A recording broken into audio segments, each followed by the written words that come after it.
We're fighting for the millions of other marginalized groups, the likes of the Sidamas and the Walaitas and the Siltes. We're fighting for the justice for humanity. We're fighting for every oppressed soul that lives on that soil. So, my people, be sad but never be broken. Cry but never let your tears be seen by your oppressors. Let us continue to mobilize, organize like never before.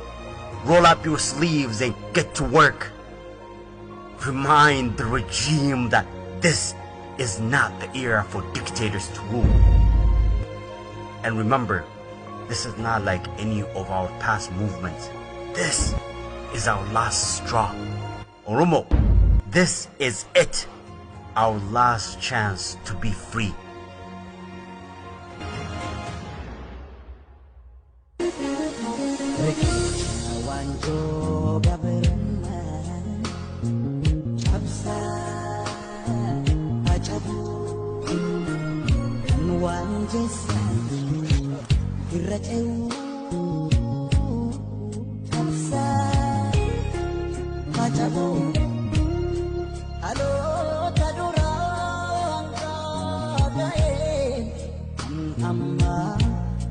Dugu ya, dabsa, dabsa, dabsa.